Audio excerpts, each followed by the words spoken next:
Monsieur Thierry Meyssan, vous êtes écrivain et journaliste français. Je vous remercie infiniment d'avoir accepté d'accorder cet entretien à la radio francophone iranienne. Monsieur Meyssan, comment analysez-vous ce qui s'est produit à Paris, je pense, à cet attentat qui a été mené contre l'hebdomadaire Charlie Hebdo, s'il vous plaît? Alors, bon, ce qui s'est passé, c'est que au moins 2, peut-être 3, peut-être 5 même tireurs sont rentrés à Charlie Hebdo et ont tué une douzaine de personnes et puis ils ont blessé les autres.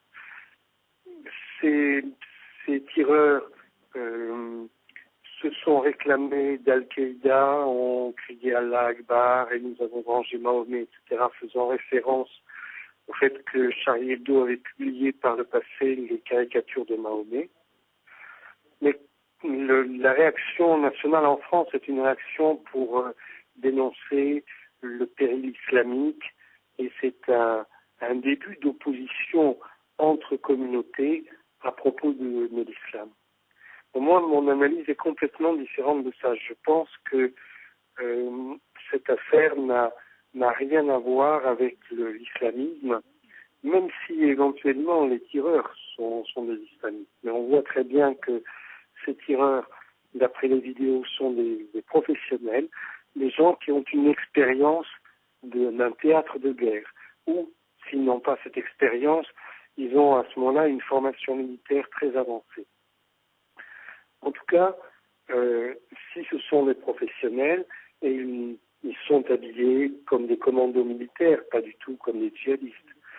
Si ce sont des professionnels, on doit se poser la question de qui sont les commanditaires, et peu importe l'identité de ces professionnels.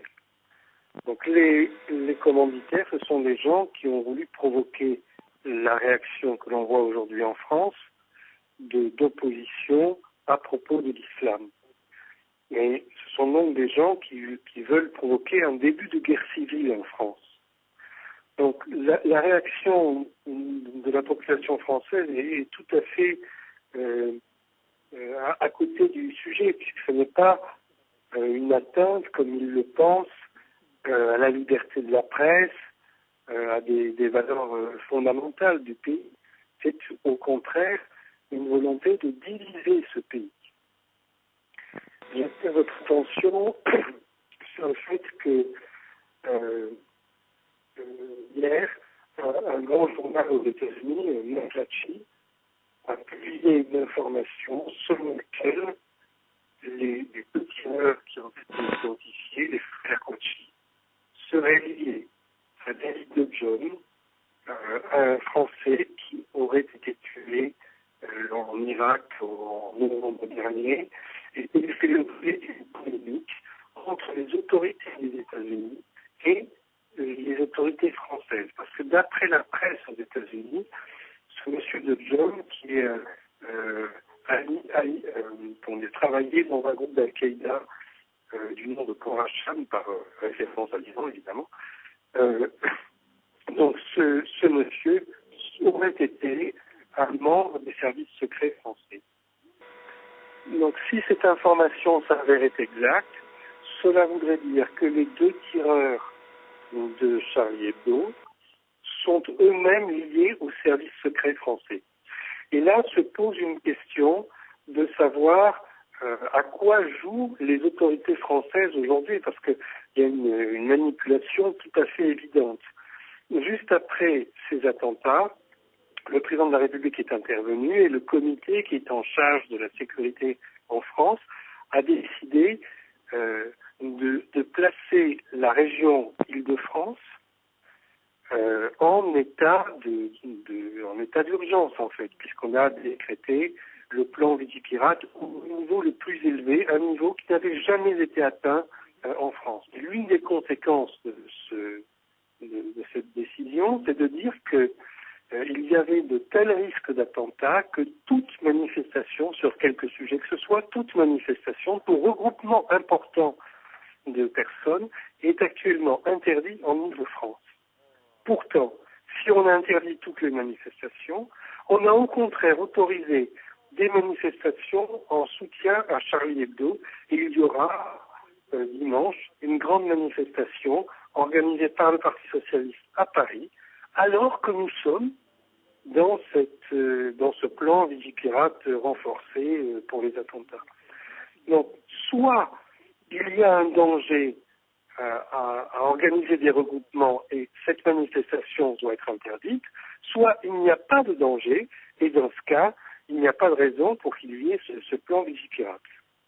Donc on voit très bien que les autorités françaises manipulent leur propre population à l'occasion de cet attentat. Monsieur Thierry Maison, je me souviens très bien lorsqu'il y avait en fait les attentats du 11 septembre 2001, vous avez remis en doute la version officielle des autorités américaines. Là aussi, la presse française a essayé de présenter ce qui s'est passé en fait en France comme le 11 septembre à la française. J'ai l'impression que vous voulez cette fois-ci également remettre en doute la version officielle des autorités françaises là-dessus. Mais pour moi, c'est tout à fait évident que la version officielle des autorités françaises est complètement absurde, puisque les autorités françaises nous expliquent que ces gens ont attaqué Charlie Hebdo comme des djihadistes en réaction aux positions de Charlie Hebdo face à l'islam. Or, ça n'est absolument pas le cas. Il suffit de regarder ce qui s'est passé.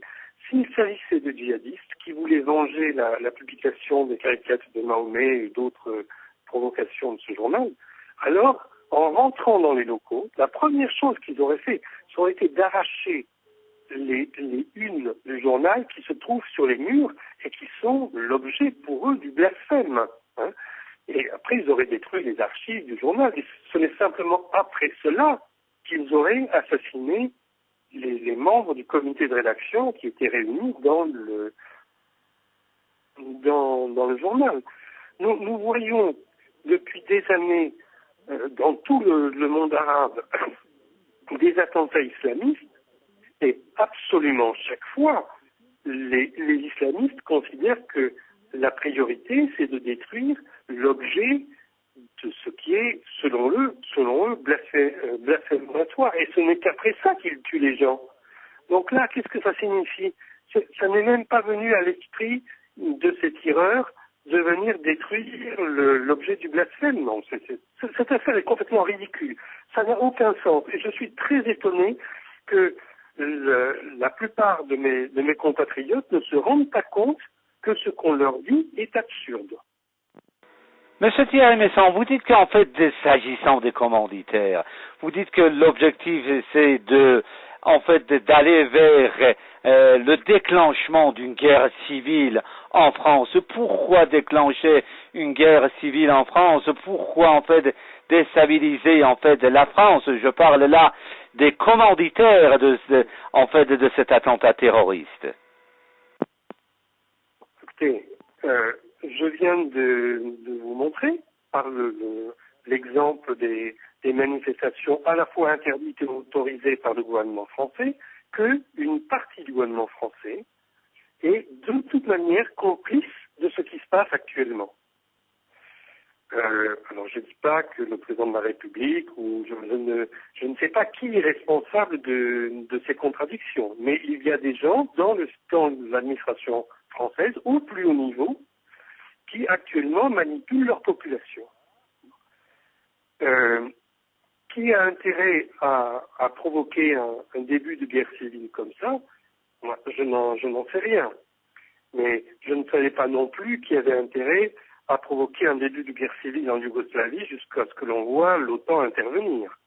Je ne savais pas qui avait intérêt à provoquer un début de guerre civile en Libye ou en Syrie jusqu'à ce que l'on voit l'OTAN intervenir. Parce que le problème, c'est que chaque fois que ce type de méthode est utilisée au cours des 60 dernières années, il y avait toujours derrière soit les États-Unis, soit Israël.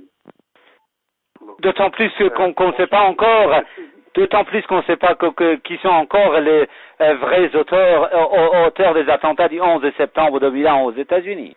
Non seulement on ne sait pas du tout qui sont les auteurs des attentats du 11 septembre aux États-Unis, mais il est clair aujourd'hui, c'est-à-dire 14 ans après les événements, il est clair que la version du gouvernement des États-Unis ne tient plus du tout, ne repose sur rien, puisque vous savez qu'il y avait des éléments matériels qui contredisaient cette version officielle, mais que ils se sont alors appuyés sur des témoignages de membres d'Al-Qaïda qui ont confirmé la version officielle. Or, nous savons depuis le rapport de la sénatrice Dianne Weinstein au Congrès des États-Unis que ces témoignages sont des faux, que la CIA a mené un énorme système pour non pas chercher des informations sur ces attentats, mais pour fabriquer des faux témoignages et les inculquer par la torture à des gens qui n'avaient aucun rapport avec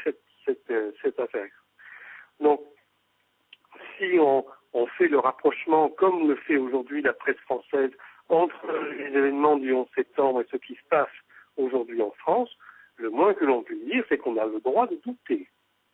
Vous vous trouvez actuellement, si vous voulez, à Damas, c'est la capitale de la Syrie. Cet attentat mené contre Charlie Hebdo s'est produit quand même dans un contexte régional très très délicat. Quelle sera, d'après vous, sur le plan national, la conséquence? C'était immédiate, ça s'est répercuté sur les musulmans français, mais au niveau régional et international, quelle sera, d'après vous, la conséquence de cet attentat contre Charlie Hebdo à Paris, s'il vous plaît?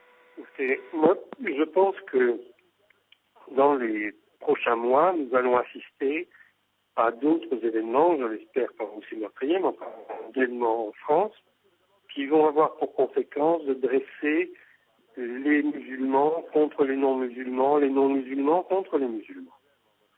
Alors, cette ambiance de pré-guerre civile aura pour première conséquence une fuite actuellement en France et certainement le départ de ces capitaux vers les États-Unis. Alors c'est le seul but recherché, ça n'ira peut-être pas plus loin que ça. Mais si ça va plus loin que ça, ce sera la guerre civile comme on l'a connue en Yougoslavie, comme on l'a connue dans un grand nombre de pays au cours des 20 dernières années. Et ça paraît impossible aujourd'hui, mais chaque fois que nous avons vu ce genre d'événement, récemment en Ukraine par exemple, cela paraissait impossible et pourtant ça a eu lieu. Mais sans une dernière question, pensez-vous que les dirigeants français regrettent-ils maintenant, si vous voulez, le soutien qu'ils avaient apporté quand même à certains pays de la région? Je pense très particulièrement, par exemple, à l'Arabie Saoudite, qui est réputée pour le financement quand même des groupes wahhabites, de takfiri dans la région. Moi, je ne sais pas si des réseaux, des personnalités saoudiennes ont un quelconque rapport avec ce qui s'est passé à Paris. Je ne crois pas du tout que ce soit nécessaire. Je pense que l'Arabie Saoudite n'est qu'un pion dans un échiquier mondial. Et je dis un pion, on sait que le joueur aux échecs dans cette affaire, ce sont les États-Unis. L'Arabie Saoudite n'existerait pas s'il n'y avait pas l'armée des États-Unis pour la défendre et s'il n'y avait pas l'armée des États-Unis pour maintenir au pouvoir la famille des Saoudites. Alors bien sûr, l'Arabie Saoudite propage dans le monde musulman une doctrine particulière, le wahhabisme, selon laquelle toutes les formes d'islam antérieures sont hérétiques. C'est simple. Tout l'islam traditionnel, c'est pas une question de sunnite chiite, tous sont des hérétiques d'un point de vue du fondateur du wahhabisme. Donc, à contrario, ça voudrait plutôt dire que ce sont les wahhabites qui sont hérétiques aussi par rapport à l'islam traditionnel. En tout cas, ce wahhabisme n'a cessé d'accoucher de différents groupes terroristes au cours des dernières années et de semer la terreur d'abord dans le monde musulman et accessoirement, de temps à autre, dans le monde non musulman. On doit se conserver à l'esprit que tous tous les théoriciens de cette mouvance, que ce soit les frères musulmans, Al-Qaïda, Daesh, tous les théoriciens de cette mouvance ont toujours dit que le but c'était de créer la guerre civile dans le monde musulman, pas du tout chez dans les peuples de l'Occident, pas du tout. Au contraire, Saïd Katob a expliqué qu'il fallait créer la guerre civile dans le monde musulman et il fallait isoler le monde musulman du reste de l'humanité. Donc ce qui est fait là à Paris, ça n'a aucun rapport avec la doctrine wahhabite, même si les wahhabites peuvent fournir la piétaille qui ira se faire tuer pour les besoins de la cause des États-Unis. Mais sans une dernière question, quand même le président syrien Bachar al-Assad, vous vous trouvez à Damas, vous suivez de près les évolutions de ce pays, le président Assad avait déjà prévenu les Occidentaux contre le danger que représente en fait ce terrorisme qui fait rage, si vous voulez, en Syrie. Oui, mais il faut bien comprendre que le vrai danger, ce n'est pas le fait que des Européens soient venus faire le djihad en Syrie et retournent dans leur pays pour continuer le djihad. Non, le vrai danger, c'est que des Européens ont été poussés par leur propre gouvernement à venir faire le djihad ici. Que quand ils ont été ici, ils ont été aidés par les forces de l'OTAN et qu'ils sont donc légitimes à retourner chez eux pour continuer ce que l'OTAN leur a appris sous les ordres de l'OTAN. Je ne crois pas du tout qu'il y ait un danger d'initiative personnelle de ces djihadistes. Le problème, c'est que l'Occident, aujourd'hui, est dirigé par des gens qui, depuis 60 ans, n'ont pas hésité un très grand nombre de fois à faire couler le sang de leur propre peuple pour assurer leur domination sur ces peuples et sur le reste du monde. C'est ça le danger.